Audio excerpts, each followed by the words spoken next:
Vince McMahon accused of sexual misconduct in new lawsuit by former WWE employee. Vince McMahon, the chairman and CEO of World Wrestling Entertainment, WWE, has been accused of sexual misconduct in a new lawsuit filed by a former WWE employee. The lawsuit, filed in the Superior Court of Connecticut, alleges that McMahon engaged in inappropriate behavior towards the plaintiff during her time working for the company.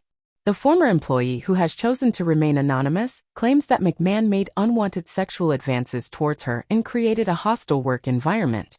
The lawsuit also alleges that McMahon used his position of power within the company to intimidate and silence the plaintiff, making it difficult for her to come forward with her allegations.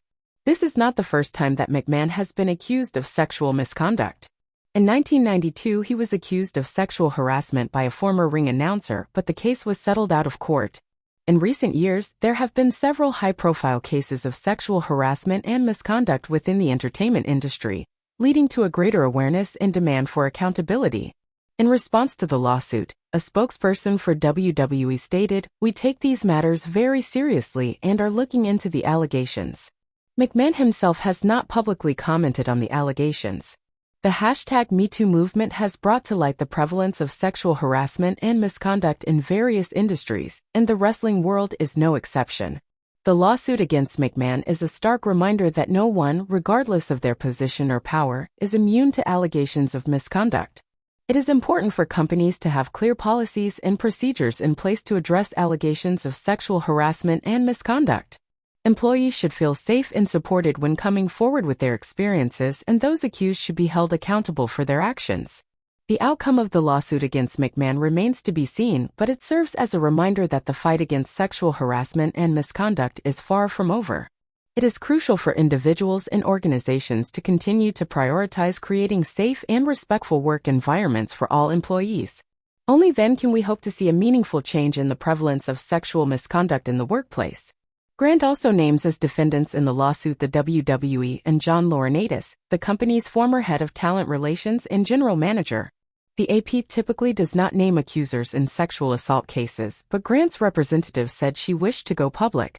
Ms. Grant hopes that her lawsuit will prevent other women from being victimized, her attorney, and Callis said in a statement.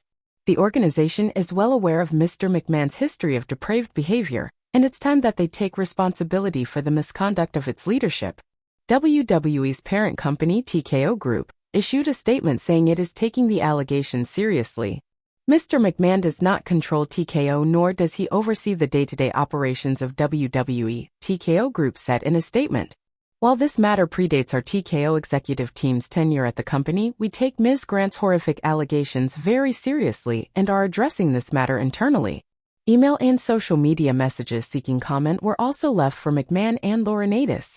According to the lawsuit, McMahon lived in the same building as Grant and in 2019 offered to get her a job at WWE after her parents died. She alleges that he eventually made it clear that one of the requirements of the job was a physical relationship with him and later with Laurinaitis and others. Over the next few years, McMahon lavished her with gifts including a luxury car, the suit says. It also alleges that McMahon offered one of his star wrestlers, a person not named in the lawsuit, sex with Grant as a perk in 2021.